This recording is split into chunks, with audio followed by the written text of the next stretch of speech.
everybody. Thank you. Thank you. Great honor. Please, thank you. Sit down, please. It's great to be with you. Great company and wonderful location. Quick flight. It's in and out, but we have some big things to say. Carol, I want to thank you also for doing such an incredible job at this company. I look at your numbers and I'm very jealous. A lot of people are very jealous. But I'm delighted to be back in Atlanta, Georgia. Special place.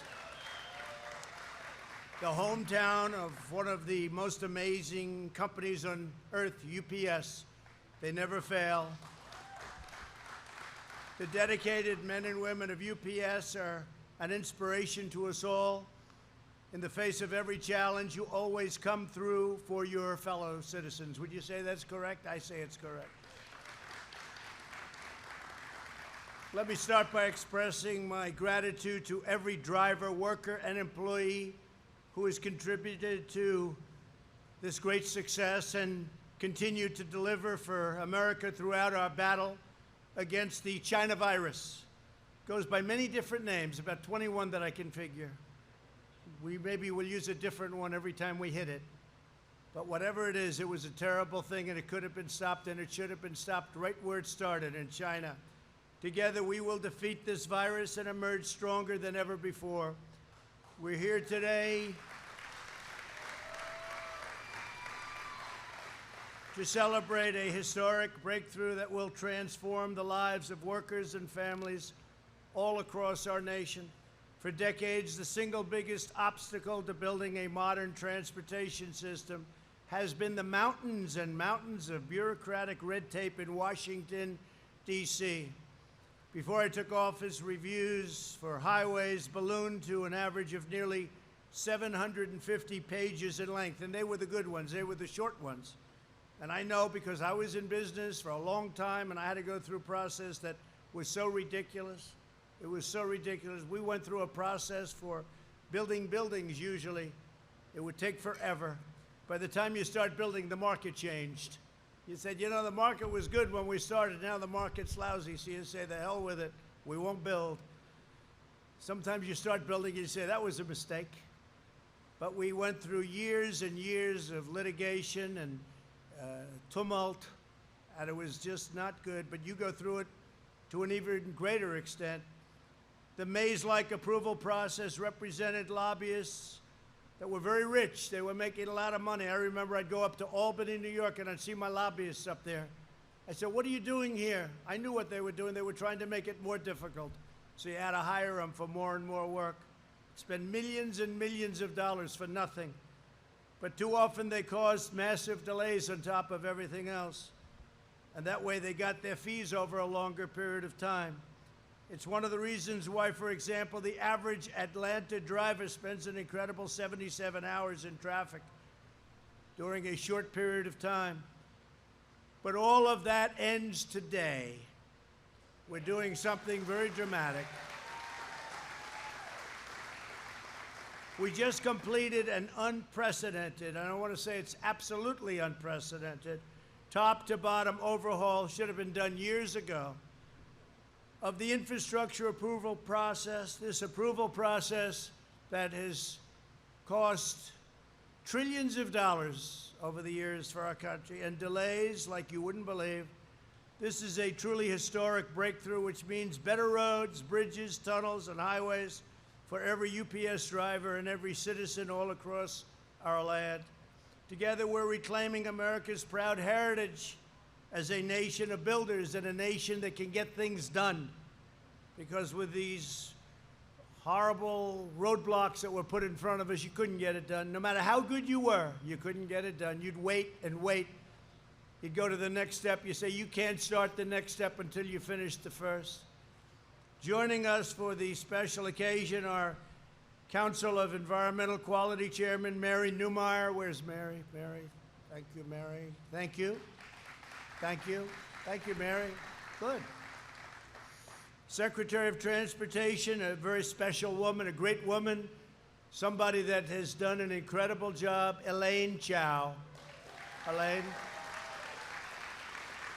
And she was very much instrumental in getting this done. And when Elaine speaks, we all listen, but she was very much instrumental. Secretary of Agriculture, a man who's done a fantastic job for our farmers and ranchers, Sonny Perdue. Sonny. I learned more about farming from Sonny Perdue than all of these consultants that came in. I learned more in a half an hour from that man right there. We had a great call today with the farmers, too. Great call. They're doing very well.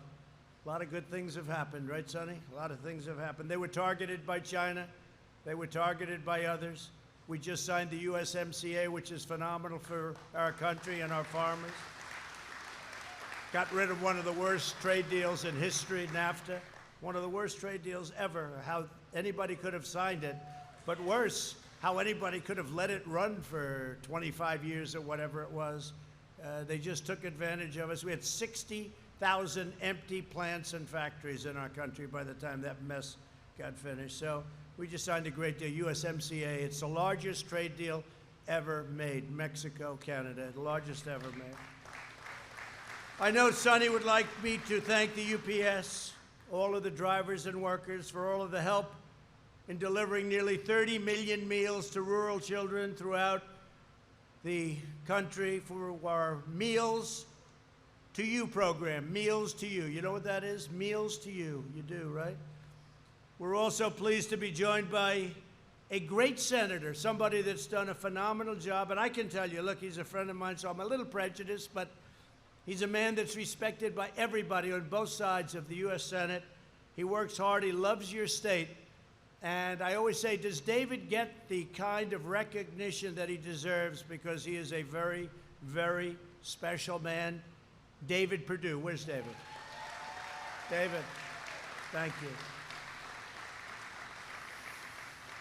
And a woman who's come in and done a great job, and she's been so supportive of me and the agenda, and a good person, a good woman, with a husband who's a terrific man, Senator Kelly Loeffler. Thank you very much.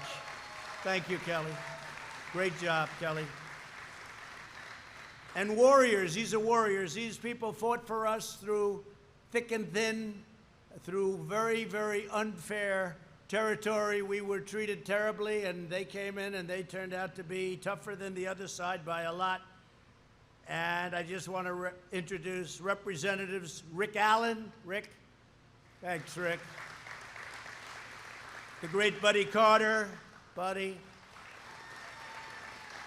An incredible spokesman, an incredible man and friend, Doug Collins. Doug, thank you, Doug. Great job, Doug. Drew Ferguson. Drew, thank you very much, Drew. Jody Heiss. Jody. Thank you, Jody. Great job, Jody. And Barry Loudermilk. Barry, thank you very much. And also two people, friends of mine, they'll be there soon, in my opinion, because they have to be, because we need all the help we can get in Washington. Karen Handel. Karen, thank you very much, Karen. Thank you, Karen. And Rich McCormick. Rich, thank you. They'll be there soon, I hope. I hope. We need them. We need them. Get them in there. Thank you as well to a man who I became very good friends with, a man who was running against somebody that was unbeatable, running against a superstar. I said, oh, she's a superstar. Wow. Can you beat superstars? I don't think so. But he figured out how to beat a superstar. And I don't know, is she still a superstar, Brian? I'm not sure. I'm not sure. I don't think so. I don't know. Superstars don't lose, do they? Governor Brian Kemp. I'll tell you, what a warrior he is. He's tough. He's tough, and he's done a great job, and you've done a great job in every aspect of running this incredible state, and I've always been there for you. He was saying when we met at the plane, everything we've needed in Georgia, you've been there for, and that's right. That's right. Perhaps more important than Brian, however, right? Far more important is Georgia First Lady Marty Kemp. Thank you very much, Marty. And watch, please, those mail-in ballots. You're going to watch that for me because, you know, they have a lot of problems all over the country. They just had Paterson, New Jersey, where massive percentages of the vote was a fraud. Mail-in ballots, be careful, be careful. they would understand because they deliver. In fact, I'm going to have to be very nice to UPS. UPS, I love you, Carol, wherever you are, Carol. I love you, Carol. No, it's very bad what's going on with mail-in ballots, okay? As differentiated from absentee ballots, where you have to go and you go through a process because you can't be there for some reason. But the mail-in ballots is going to be, they're going to be rigged. They're going to be a terrible situation, and you have to be careful in Georgia, but you have to be careful everywhere where they're doing it. You know, we went through a First World War and a Second World War, and people went to vote. Now they're saying, let's use this as a chance not to vote. And there's been tremendous corruption on mail-in ballots. So absentee ballot, great. Mail-in ballot, absolutely no good. It makes no sense. A governor sends out millions of ballots all over the place. They don't know where they're going. They're going to wherever. I have a friend who got one for his daughter, another one for his daughter, and then a second one for the first daughter. They didn't know what to do with them. I had another friend, a really wonderful guy who's lost his son 7 years ago, Robert, his son Robert, and his son was sent a mail-in ballot. He called me, he said, what do? I just got a mail-in ballot for Robert. Robert died 7 years ago. So it's a terrible situation if they decide to use it, and we'll see what happens. There's a lot of litigation, a lot of court cases right now. And it makes sense. Just think of it. Millions of ballots. In California, they're sending out millions of ballots. They don't even know who. Maybe they know too well who they're sending them to. And maybe it's the people that don't get it. Maybe it's an area of Republicans or Democrats that don't happen to get any ballots. We've had a lot of problems. Just take a look at what's gone on over the last month. And take a look at Paterson, New Jersey. Small city in New Jersey. I think they said something like 20% of the ballots were corrupted or something happened with them. 20%. And even in the 2016 election, 1% are in question. But I don't want to talk about that one because I won, so I don't want anyone going back and looking, all right? I'm not going to talk about 2016. That was the greatest election, and now we have to do something very important. We have to keep it going, or this country will be in big, big trouble. I want to thank also for being here, Georgia Attorney General Chris Carr. You're the one, Chris. Watch that, Chris, will you? You're going to watch that, Chris, please, okay? You got to speak to the man that handles it. You know what I'm talking about. Got to do it. Thank you, Chris. It's in good hands. Superintendent Richard Woods. Richard, thank you very much. Thank you. And members of the Georgia Public Service Commission and the State Senate and House Transportation Committees. Got a lot of politicians in this room. And really, good luck to Karen and to Rich. Go out and go get them. You're great people. Today's action is part of my administration's fierce commitment to slashing the web of needless bureaucracy that is holding back our citizens. I've been wanting to do this from day one, and we started it on day one, literally on day one, but it takes a long time. You have statutory requirements. You have a lot of different roadblocks, even to changing it, but the change you'll be hearing about in a minute. And it's one of the biggest things we can be doing for our country. The last administration increased the Federal Register by 16,000 pages of job-killing regulations. Under my administration, we have cut the Federal Register by nearly 25,000 pages, more than any president in history, whether it's 4 years, 8 years, or in one case more. And we, frankly, this I would think is maybe the biggest of all. We did the U.S. Waters, you saw that, the U.S. Waters Act. That was a big one. That was a big one. I thought I was going to take a lot of heat when I did that, and instead it was just the opposite. People came up, grown men that had never cried, even when they were a baby. They were standing behind me when I signed that bill at the White House, and they were crying. They were crying because we gave their life back to them. That took their life away. It took their livelihood away. It was a big, big moment. But this is a big moment today, too, probably, possibly equally as big. Today's action completely modernizes the environmental review process under the National Environmental Policy Act of 1969.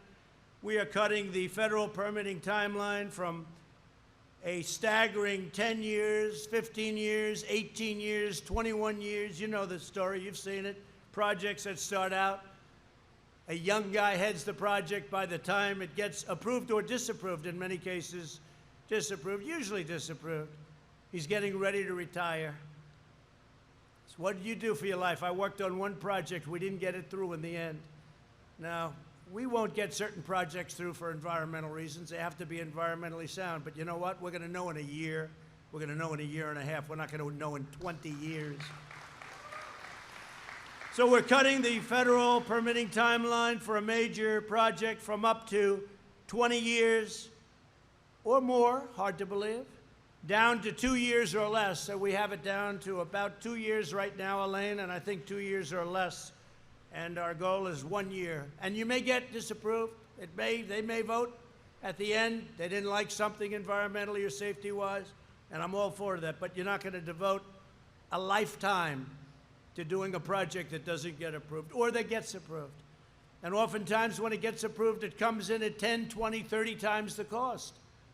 There's a highway in a certain state, short road, not even a highway, I guess, more of a roadway. And they put in, it was a straight line from point to point. By the time they finished it 18 years later, it was this. It cost tens of times. It cost many, many, many times more than the original. Is a dangerous roadway because there's turns. You got to be in good shape. You got to be wide awake to make those turns. You got to see those things. You have to see the guardrails. Boom. They had a simple straight roadway, and now they build it. They took 17 years to get it approved, ended up costing many, many times what the original estimates were, and it's no good. It's not good. Under the last administration, a mere 7% of reviews for federal highways were processed within 2 years. Now, what we're doing is the 2 years won't be the exception, it'll be the rule. So what we're doing is we're going to have that coming down at a much steeper rate. This will reduce approval times for highways alone by at least 70%. But the 70% is a very unambitious number because the number is going to be actually much lower than that. At the heart of the reforms is the one federal decision policy. It really spells it out when you hear that name, one federal decision. Before, applicants for infrastructure permits were forced to spend years and years navigating a labyrinth of federal agencies, and every single one had a power to stop a project. Anytime you went to an agency, they had a power to stop it. And it would stop the project, not only stop it, right in its tracks it would stop it. With our reforms, there will be one quick and fair decision. We're going to give every project a clear answer, yes or no. Yes or no. The 2-year process where just to submit is 2 years is not acceptable. It's going to be a very quick yes or no after study, but the studies are going to go quickly, and they're going to go simultaneously. So if you're in numerous agencies, you're all going at the same time. Instead of waiting for 1, for 2, for 3, and oftentimes you'd go through one, it would take you 6 months, and then you have to wait 90 days, and then you have a review period, and then you start the second one. And now you go for another 4 months, and then you wait 90 days, and you have a review period. And sometimes you had to go through 9, 10, 12 different agencies. So even if you did absolute rapid, it was many, many years before you could even think about starting it. We have up here, by the way, that's a chart of the old system and the new system. And I think the new system is better. I think it's better not only in time, I think it's better in terms of the process, and I think it's better in terms of the importance from an environmental and a safety standpoint. But take a look at that. This is what you had to go through. In fact, it was much more dramatic when I first came up with this about a year ago. We took that and we rolled it out. It was so dramatic. And it just kept going and going. So the difference is that, and many of those steps you had to wait before you could even think about going to the next one, and you had to get full approvals. Any one of those colors where there was a problem or a rejection meant it was dead. And now you go through this very simple but very comprehensive solution. And it's a beautiful thing, especially if you understand construction and building and other things beyond building like I do. At the same time, We'll maintain America's gold standard environmental protections. The United States will continue to have among the very cleanest air and cleanest water on earth, which we do now. We have the cleanest that we've ever had, meaning ever, meaning I guess in the last 40 years. I assume that 200 years ago was cleaner. I can imagine it was very clean a couple of hundred years ago, Brian, right? They'll say, that's why I'm very careful with the fake news media, because if I say that, we have the cleanest water we've ever had, they said, what about 200 years ago before anybody touched the lake? When the lake was a beautiful virgin lake, nobody ever touched it. They said, yeah, they got me on that one, don't they, huh? So now I become extremely careful. So I always so I say probably they're talking about 35, 40 years, something like that. If it's any different from that, media, we will, look at all those people back there. Any different than that, we will report to you. We will make an amendment. We'll never make a correction because I don't like doing that. One of the first projects accelerated by these reforms will be the planned expansion of I-75 right here in Georgia. That's in honor of your wife, in honor of Marty. Okay, that's in honor of Marty. They've been looking to do that for many years, right? But the governor's going to get it done. This expansion will add 77 new lane miles of commercial vehicles, like those driven by UPS, saving drivers countless hundreds of hours a year. With us today is Julian Park, a Teamster. I know the Teamsters very well. At UPS, who drives this route often. Julian, please come up and tell your story, please. Thank you.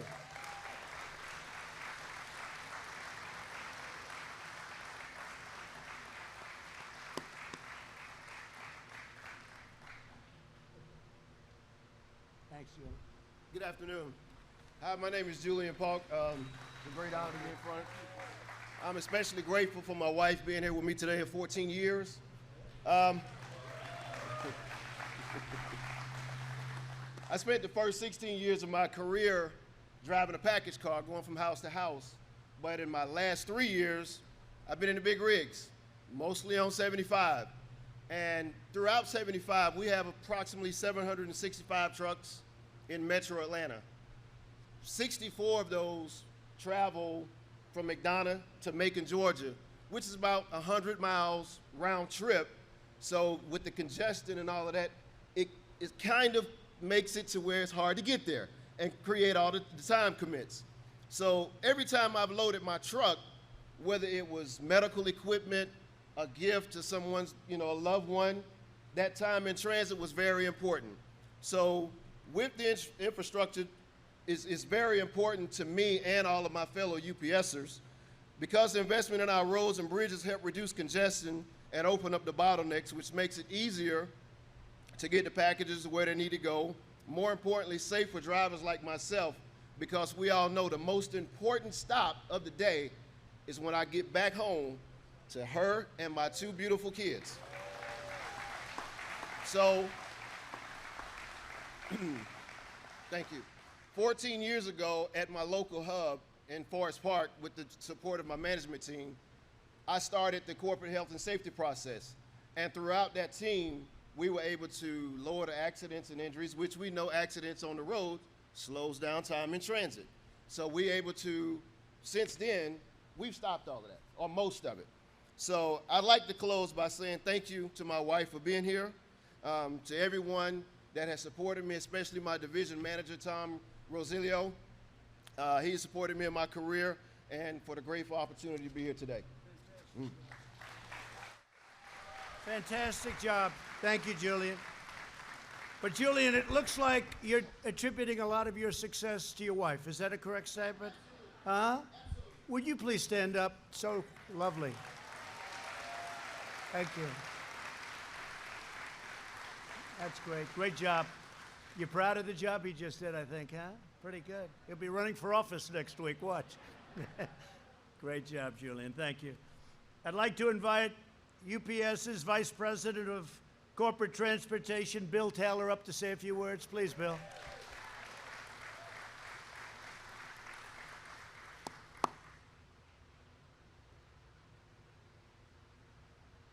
Thank you, Bill. Thank you very much. Good afternoon. No, thank you for visiting the UPS Gateway, President Trump. Thank you very much. I am so proud to be a 37-year veteran of this great company. I started my UPS career as a part-time hourly employee when I was still in school back in 1983.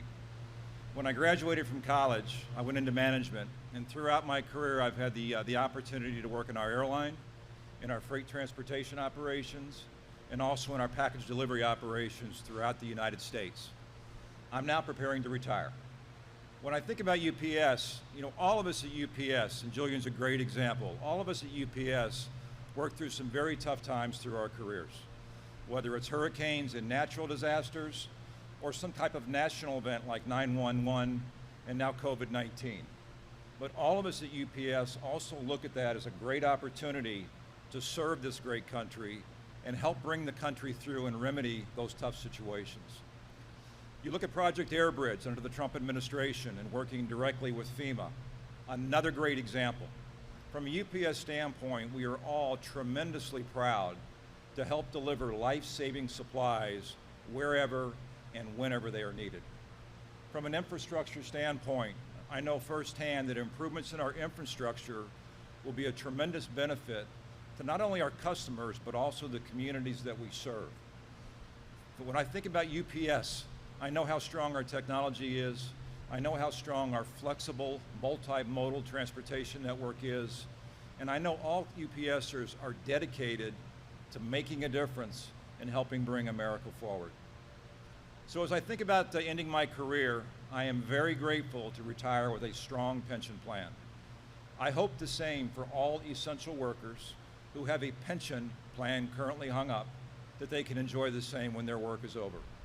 So thank you, UPS, for a wonderful career and the great opportunity to work with so many wonderful people through the years to help make a difference.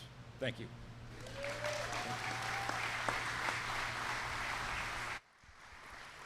Thank you very much, Bill, and good luck. Carol, I don't think I'd let him retire. He's got about 30 years left in him at UPS. Can't believe you're retiring. That's terrible. Do you want to retire, or do you want to stay? Because they'll renew you for 25 more years. You've got it. You've done a fantastic job. Thank you very much. Thank you, Bill. Really great job. Here, as well as the Commissioner of Georgia Department of Transportation, Russell Mcmurray. Russell, please come up and say a few words. Thank you.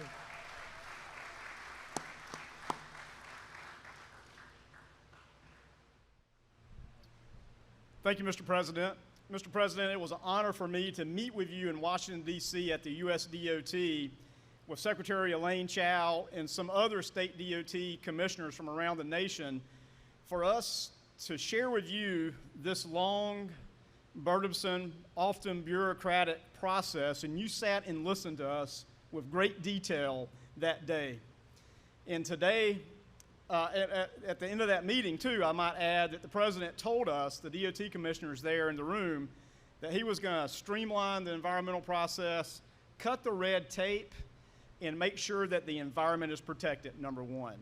So today is a full circle day for me, Mr. President, that here we are today with the President and the Trump administration rolling out yet another, not the first, but another environmental process improvement that will make life much easier for people like us at the Departments of Transportation across the nation to deliver infrastructure projects like the I-75 commercial vehicle lanes to move that freight out of Savannah to Atlanta and beyond, while providing a safe corridor for the many families that travel on I-75.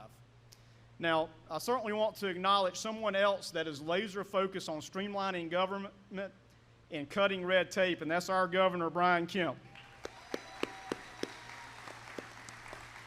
Governor, I appreciate your focus to transportation and infrastructure. It certainly makes my life a lot easier, so thank you. Now, finally, I'd just like to recognize somebody else, and the President acknowledged her earlier, but the leadership exemplified by Secretary Elaine Chao at the U.S. DOT is exceptional. We have never experienced the kind of cooperation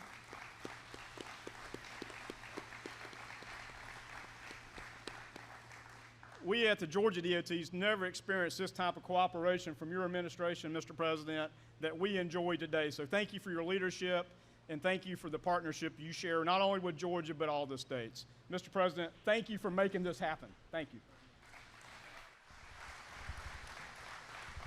And Russell said that so well because there have been many steps that we've made over the course of the last 3 years that allowed us to get to this big giant step. This is a big deal. And this is front page all over this country. And frankly, nobody realizes what it means other than the people that are in this room and others that do what you do. But the fact is, this is something that nobody thought was possible. But it was all those little steps, Russell, that allowed us to get to this step, bureaucratically and in every other way. So thank you very much, and you've done a great job. Appreciate it. We're also joined by Janelle King, a small business owner here in Atlanta. Janelle, please come up and say a few words, please.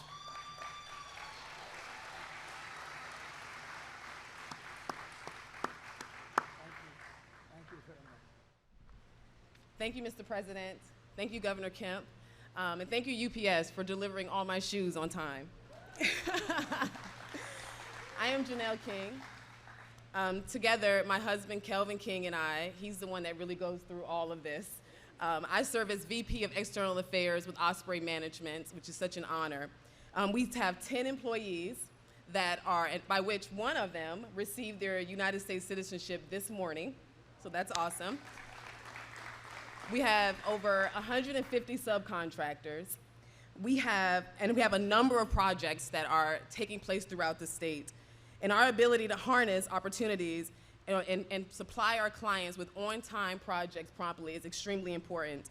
Several have proposed fantastic ideas in aid to developing new forms of commuting. Red tape and restrictions in place have hindered these ideas and have due to extensive permitting and impact studies that increase timelines. Well, Mr. President, you have shown what leadership can do when you reform the old way of doing things. Infrastructure reform and building new roads faster will not only help our company to achieve our project goals, but they will help the entire state, both economically and socially. So I would like to personally thank you for placing the needs of the constituents in the forefront of your list and addressing our infrastructure concerns, and our governor and first lady for working along with you and so we can get this done, and to our senators, Senator David Perdue and Senator Kelly Loeffler, for always being available as well. Thank you so much. And look how proud your husband is of you. He had that camera up. That camera wasn't moving down. I'll tell you, he captured every word. That's great. Beautiful family. Thank you very much. One of the things I'll tell you that the governor and I are working on a couple of projects that are going to be big surprises for you. Big ones, big projects that you've been talking about for 20 years, I guess, in one case. So we'll get them done. I'm sure we'll get them done. And I want to thank you all. Great presentations. Thank you all very much. My administration is also moving full speed ahead on improving the Port of Savannah, which is now the largest agriculture exporting port in the entire United States. Largest in the country. As many of you know, this project faced 20 years of unnecessary delays. This has been going on for years. And when they came to me and the governor said, "Can you help us with this?" I said, "We'll help you with it. What's the story?" It's been going on for years and years. They've been talking about it. Nothing ever happened. It was also 8 years of additional bureaucratic reviews. Just reviews. This isn't like, oh, gee, let's start digging. This is paperwork. People made a lot of money. It's a terrible thing. It just gets caught up like so many other places, but it's all ending now. Bureaucratic reviews under the Obama-Biden administration have been a disaster, and they got worse. But I'm proud to report that for 3 straight years under my administration, we've delivered full funding for the Port of Savannah, and we're on track to complete the project in a very short period of time. It's going to be completed, right? Okay? In honor of the governor. In honor of the governor and Marty. Good. Congratulations. That was a great job. They've been fighting for that one for a long time. You got it done. We want a governor that gets it done. Even though he calls me all the time, can we get it done? I wish he wouldn't call so much. But you know, that's the sign of a good governor, right? When you think, right? Stand up, please. That's the sign of a governor. I like the ones that don't call, Brian, where they just leave me alone, but their project never happens. Great job, you do. Great job. We want the United States to compete and win in the 21st century, and that means we will not allow our nation to be hamstrung by wasteful Washington regulations. We're the nation that built the Golden Gate Bridge in 4 years, the Hoover Dam in 5 years, and a lot of people don't understand this, but it's so true. We built the Empire State Building in less than a year. Can you imagine that? The Biden administration, our past vice president, opposes, think of this, all of our permitting reforms and wants to increase the length of the permitting process. Think of this. This is in his Bernie Sanders deal. Biden is happy to tie up projects in red tape, and we want to get things built. But they want to increase the length, so they want to increase it from that to much longer. Unbelievable. Biden wants to massively re-regulate the energy economy, rejoin the Paris Climate Accord, which would kill our energy totally, and you'd have to close 25% of your businesses and kill oil and gas development. They still haven't explained what they're going to do to power our great plants and factories, but at some point I'm sure they will. We'll learn that from AOC, who's in charge of energy. She's in charge, along with Bernie. It's AOC and Bernie are in charge of energy. I don't think Texas is too happy about that. What do you think? You think we'll call up the governor? Governor Abbott, great governor, will ask, how do you like that, Governor? I didn't want to waste the phone call because I would know how he felt. And Biden wants to hold hostage billions in federal surface transportation grants for states and localities unless the states and local suburban communities abolish single-family zoning rules. So they want low-income housing to be built in communities that, frankly, they don't want it. They don't want it. Hasn't worked out. And we're terminating that. As you know, I announced it 2 weeks ago. We're going to be eliminating that rule. It's a crazy rule, and it's very unfair to a lot of people. A lot of people are very unhappy. It should not take 10 years or more just to get approval for a simple stretch of road. Special interests in Washington will never begin. They will never begin to let you breathe. They will never. That's not their business. Their business is the opposite. And we will do vetoes wherever necessary in order to make sure everything happens and happens quickly. We're not giving a veto for one thing, America's future. There will never be a veto for America's future. So my goal, my mission, and my commitment to each of you is very simple. America's infrastructure will be the envy of the entire world as it was many, many years ago. We built the interstate highway system during the Eisenhower administration, a long time ago. And since then, it's gotten worse and worse and worse, and more bureaucratic and more bureaucratic. And now we're freeing up, and we're going back probably to around 1952. We're going back to a long time ago.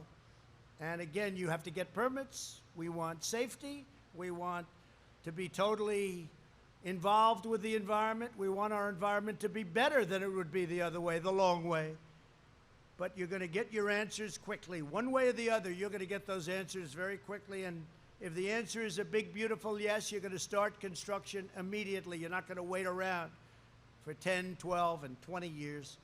Our bridges, tunnels, freeways, and airports will no longer be the site of shame, but they'll be a source of pride. From coast to coast, town to town, we're constructing new roads, railways, runways, and waterways. You know, we had many cases where they'll get federal funding to build a highway, then it'll take them forever to get the approval. And by the time they have it approved, they need 10 times more money. They come back to the federal government. And the government would usually turn them down. They say that wasn't the deal. But sometimes they just pay 10 times more.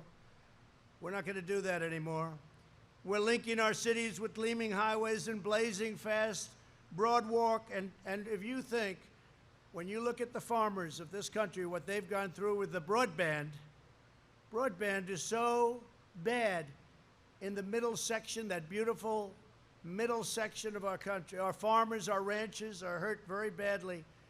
So we're getting fast broadband networks, and we're carving them out and towering beautiful new monuments to American greatness, and that's what they will be. But our farmers have to be thought of also. Nobody thought of our farmers. Our farmers are incredible, and they're doing an incredible job. So for the farmers out there, broadband, here we come, broadband. They've been trying to get it for a long time, many years. Together we're building our incredible future with American hands, American heart, and American steel. As your president, I'm more determined than ever that America's infrastructure will be second to none. And in Georgia, you're going to have an infrastructure, and you're going to have some projects announced that almost all of the people in this room do not know about. Most people have given up on them, Brian. I think they've given up. They gave up with the rest of them, but we have some things planned in Georgia that'll be really incredible, and everybody's going to want it. Both Democrat, by the way, and Republican. The problem is nobody was able to get it done. We get it done. One thing I know how to get things done, because under this administration,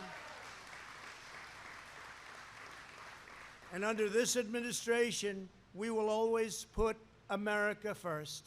We were putting other countries first. Now we're putting America first.